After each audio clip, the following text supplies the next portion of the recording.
नमस्कार class twelfth UP board के सभी छात्रों को जय हिंद। तो बच्चों अब आप लोग क्लास ट्वेल्थ में आ चुके होंगे। तो बच्चों अब आप लोग थोड़ा सा सीरियस होकर ही पढ़ाई करना है। ऐसा नहीं कि अब आप क्लास 11th में हैं उसी ढंग से पढ़ रहे हैं, तो वो आप थोड़ा सा छोड़ना होगा।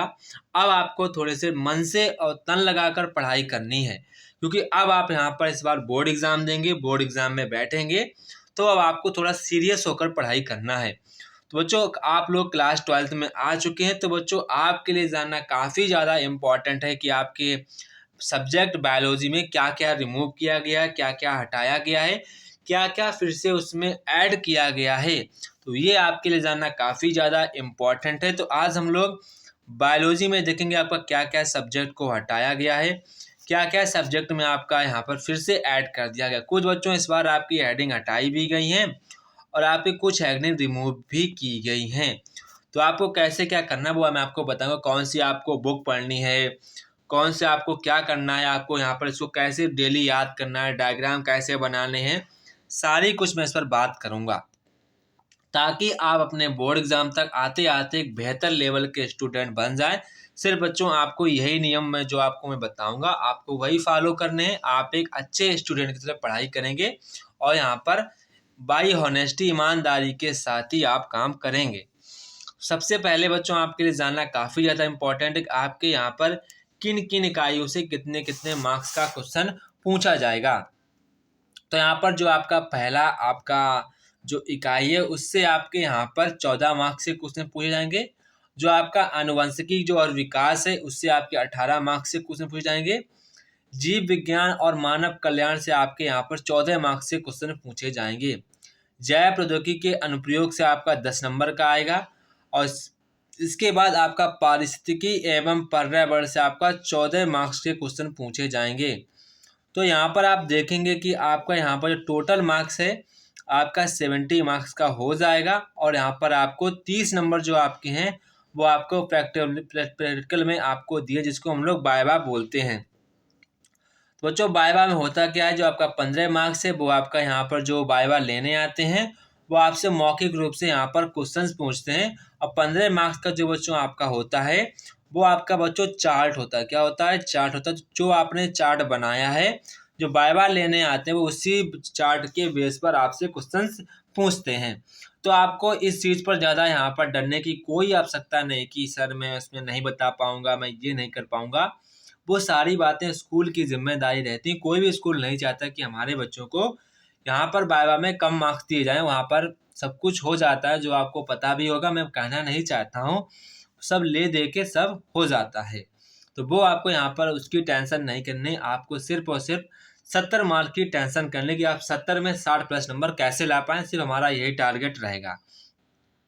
तो बच्चों अब आपके लिए जानना काफ़ी ज़्यादा इंपॉर्टेंट है कि आपके चैप्टर्स में कौन कौन सी फिर से नई हेडिंग ऐड की गई हैं, तो यहाँ पर आपको जानना चाहिए। अगर बच्चों आपको ये पीडीएफ चाहिए तो आप पीडीएफ यहाँ से ले सकते हैं। आप मुझे व्हाट्सएप करेंगे, आपको मैं पीडीएफ सेंड कर दूंगा। ठीक है, आप इस नंबर पर मुझे व्हाट्सएप करेंगे तो आपको ये पीडीएफ मिल जाएगी।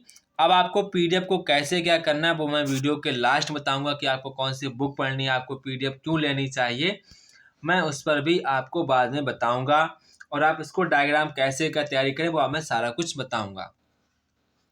तो बच्चों यहाँ पर सबसे पहले जो आपका पहला ही आपका चैप्टर्स रहेगा, पुष्पी पौधों में लैंगिक जनन क्या होता है। तो सबसे पहले यहाँ पर आपको पढ़ना है, पुष्प की संरचना पढ़नी है। नर एवं मादा नर एवं मादा युग्म को उद्भिद का विकास पढ़ना है।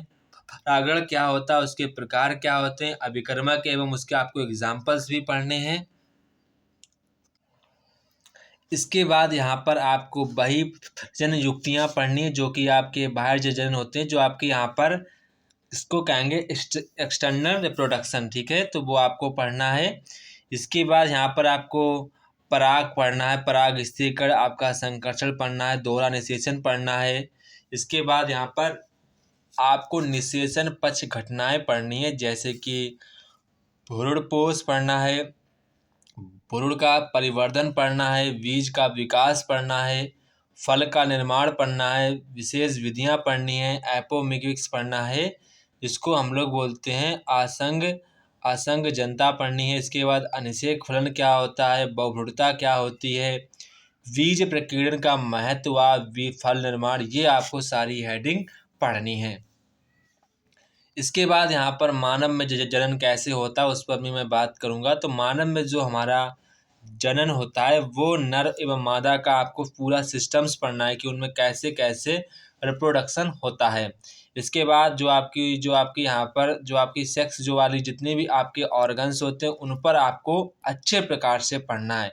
जितने भी बच्चों आपके सेक्सुअल जो आर्गूमेंट जो आपके ऑर्गन्स हैं उन पर आपको अच्छी कमांड रखना है, क्योंकि जो अब आपके एग्ज़ाम्स हैं वो इसी चीज़ पर ज़्यादा क्वेश्चन पूछ रहे हैं। तो आपको इन जो आपके एग्ज़ामिनर्स हैं इनका डायग्राम भी लगातार पूछते हैं और इन पर आपको टिप्पणी करने को भी कहते हैं। तो देखो बच्चों, पढ़ाई में कुछ नहीं होता है कि सर ये क्या है वो क्या है। पढ़ाई का मतलब होता है एक आपका स्वच्छ मस्तिष्क, मतलब कि जो आपका पारदर्शी मस्तिष्क सोच सके। कई बच्चे कहें सर ये क्या बोल रहे हैं आप, वो कुछ नहीं बच्चों, हम लोग पढ़ क्यों रहे, ताकि हम लोग एक विकसित प्राणी बन सकें। हम हर चीज़ें जानते हैं क्या होती हैं क्या नहीं होती हैं, सभी को पता होता है। बाय द वे सिर्फ यहाँ पर आपको अपने पढ़ाई के पर्पज़ से ध्यान रखना है। एक आप लोग सफल आदमी की तरह, अच्छी सोच की तरह पढ़ाई करेंगे और आप आगे बढ़ेंगे। पक्का अपने जीवन में उपलब्धियों को हासिल करेंगे। तो यहाँ पर फिर आपको क्या पढ़ना है, आपको यहाँ पर उनकी अम्मा ने बोला आपको सब कुछ उसके बारे में पढ़ना है। इसके बाद यहाँ पर आपको युग्म युग्म पढ़ना है, जैसे कि आपका शुक्राणु जनन क्या होता है, अंड जनन क्या होता है, मासिक चक्र क्या होता है, निषेचन क्या होता है, भ्रूणीय परिवर्धन क्या होता है, अंकुरण क्या होता है, इसके बाद सगर्भता क्या होती है, प्लेसेंटा का निर्माण कैसे होता है। इसके बाद ये आपको सारी चीज़ें पढ़नी है, ठीक है। इसके बाद आपको जनन स्वास्थ्य से काफ़ी ज़्यादा क्वेश्चन आपको देखने को मिलेंगे। तो ये जो आपका जितनी भी यहाँ पर आपकी हेडिंग्स हैं वो बच्चों आपको किसी भी हालत में हेडिंग नहीं छोड़नी है। ये आपके लिए काफ़ी ज़्यादा इम्पोर्टेंट भी है और ये आपको हर हालत में बच्चों पढ़ना है। हर हालत में चीज़ें सारी आपको पढ़नी, जितने भी यहाँ पर आपको चीज़ें बताई गई हैं वो आपको सारी चीज़ें पढ़नी हैं। इसमें इसी जो हेडिंग्स हैं आपको एग्ज़ाम में सबसे ज़्यादा यहीं से क्वेश्चन देखने को मिलेंगे बायोलॉजी में। तो ये आपको हेडिंग एकदम घोंट के पी लेनी है, जितनी भी आपको हेडिंग इनको आप अच्छे से अच्छे प्रकार से हेडिंगों को तैयार कर लेंगे, ठीक है। आप पीडीएफ की चिंता मत करिए, अगर आपको पीडीएफ लेनी है तो आप इस नंबर पर पीडीएफ ले सकते हैं, आपको पीडीएफ ये मिल जाएगी, ठीक है। इसके बाद यहाँ पर आपका इकाई नंबर 2 है अनुवांशिकी। इसमें आपको क्या क्या पढ़ना है। अनुवांशिकी अगर मैं बात करूँ बच्चों, इसमें आपको अनुवांशिकी और विविधता पढ़ने, इसमें आपको मेंडल के वंशागति के नियम पढ़ने हैं, मेंडल के अनुपात से विचलन, अपूर्ण अपूर्ण मतलब कि उसमें जो हमारा चेंजेस देखने को मिलते हैं, प्रभाविता आपको देखने को मिलती है, सह-प्रभाविता क्या होती है, गुणात्मक विकल्पी एवं रुधिर वर्गों की वंशागति क्या होती है, प्लियोट्रॉफी क्या होती है, बहुजीनी वंशागति का प्रारंभिक ज्ञान क्या होता है, वंशागति का क्रोमोसोम सिद्धांत क्या होता है, क्रोमोसोम्स जीन्स क्या होते हैं, लिंग निर्धारण कैसे करते हैं, मनुष्य में, पक्षी में, मधुमक्खी संलग्नता की जीन विनिमय, लिंग संलग्न वंशागति, हीमोफिलिया वर्णांतरा, मनुष्य में मेंडलीय विकार क्या होते हैं, थैलेसेमिया क्या होती है, मनुष्य में सूत्रीय विकार कैसे हो जाता है, डाउन सिंड्रोम क्या होता है। ये आपको डाउन सिंड्रोम, टर्नर एवं क्लीनफेल्टर सिंड्रोम, ये सारी चीज़ें क्या होती हैं वो आपको अपनी हेडिंग्स के साथ साथ पढ़ना है, ठीक है। ये आपको सारी यहाँ पर हेडिंग्स पढ़नी है। इसके बाद आपके वंशागति का आणविक आधार क्या होता है वो यहाँ पर आपको सारा कुछ पढ़ना है। आंशिक पदार्थ की खोज, डीएनए एवं आनुवंशिक पदार्थ आरएनए, डीएनए, इनकी आपको संरचना, इनके आपके फुल फॉर्म, जो आपकी पैकेजिंग है, इनकी आपकी जो डुप्लीकेट आकृति होती है, सेंटर डोगोमा क्या होता है, अनुलेखन क्या होता है, आनुवंशिक कूट, रूपांतरण, जीन अभिव्यक्ति एवं नियमन, ब्लैक और ओपन ये एग्जाम में आपका आ चुका है, लैक और एपन आपका एग्जाम में आ चुका है, जीनोम में भी आ चुका है। मानव में जीमोन जीमोन जो आपका प्रोजेक्ट होता है, डीएनए फिंगरप्रिंटिंग क्या होती है, वो यहाँ पर आपको सारी चीज़ें रिवाइज करनी है और आपको इनको अच्छे प्रकार से डेली बेस पर पढ़ाई करना है। इसके बाद यहाँ पर आपका जो नेक्स्ट रहेगा विकास। विकास से आपसे यहाँ पर ज़्यादा देखने को नहीं मिलता है। यहाँ पर आपको कुछ जो आपके सिद्धांत हैं सिर्फ आपको उन्हीं पर यहाँ पर ज़्यादा फोकस करना होगा, ठीक है। जितने भी आपके यहाँ पर सिद्धांत हैं सिर्फ आप उतने ही पढ़ेंगे, आपका काम हो जाएगा, ठीक है। इसके बाद यहाँ पर आपका मानव मानव स्वास्थ्य और रोग, इस पर भी आप देख लीजिए।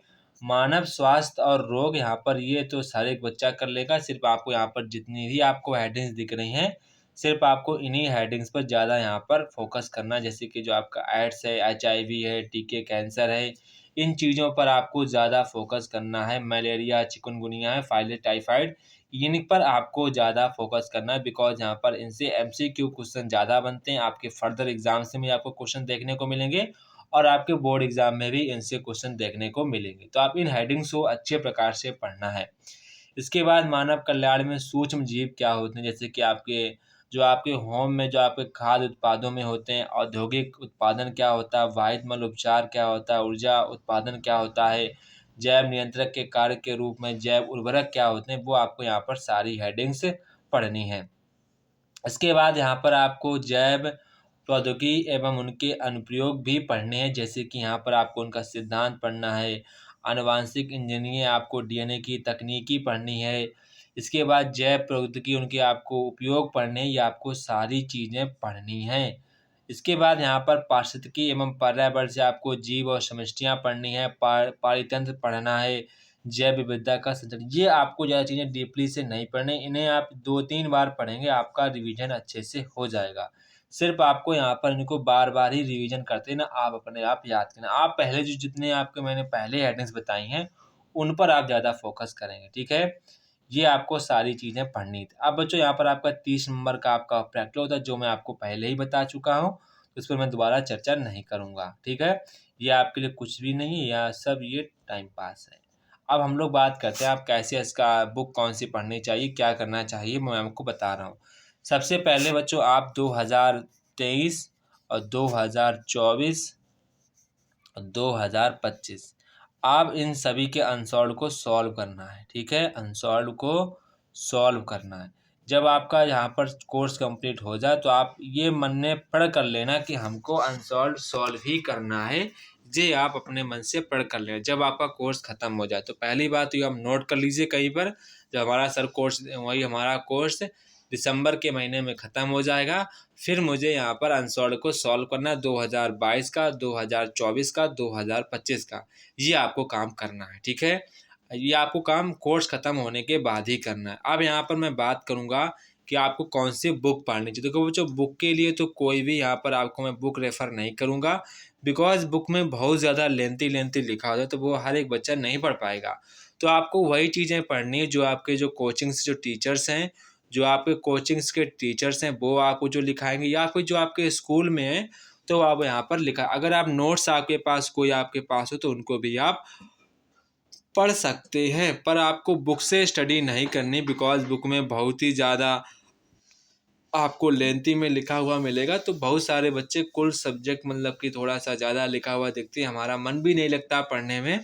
तो आपको वही चीज़ें यहाँ पर सोचनी है जिनसे आपका जल्दी रिवीजन हो जाए और कम टाइम में आप उसको पढ़ भी पाएँ। तो आपको वही चीज़ें करनी है। तो ऐसा आप कोचिंग्स की जो आपकी नोटबुक होगी, या फिर आप स्कूल वाली जो आपकी नोटबुक, उसको आप अच्छे से बनाना है, ठीक है?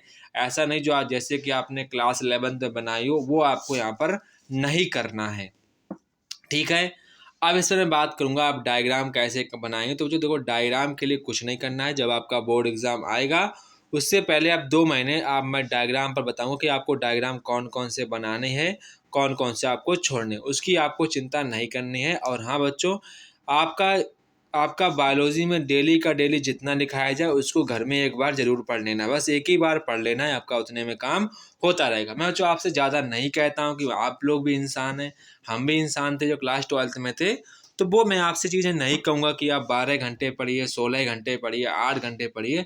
बस बच्चों, आपको ईमानदारी के साथ जितना आपका स्कूल में लिखाया जाए, घर पे आपको बस एक बार पढ़ लेना है, ताकि आपके माइंड में वो चीज़ें बनी रहें, आपके माइंड में वो चीज़ें लगातार माइंड पर आपकी हिट करती रहें। तो आप आराम से सिलेबस को कवर कर लेंगे, एक अच्छे मार्क्स आराम से ला लेंगे। तो इन चीज़ों को आपको फॉलो करना है, ईमानदारी के साथ पढ़नी है। अब एक अच्छी कॉपी बनानी है जो कि आपके कोर्स में स्कूल में लिखाया जाए, अच्छे प्रकार से कॉपी बनानी है। तो जय हिंद बच्चों, फिर मिलते हैं अपने नेक्स्ट वीडियो में। बच्चों, ये वीडियो अधिक से अधिक बच्चों के पास शेयर कीजिए, ताकि वो भी लोग अपने अच्छे प्रकार से पढ़ सकें और हमारा देश एक महान देश बन सके। हम सभी का टारगेट एक ही रहेगा कि अपने देश को, बच्चों को सोच पर विकसित करना और उन्हें आगे ले चलना। तो जय हिंद बच्चों, फिर मिलते हैं अपने नेक्स्ट वीडियो में। तब तक कि आप सभी बच्चों को जय हिंद।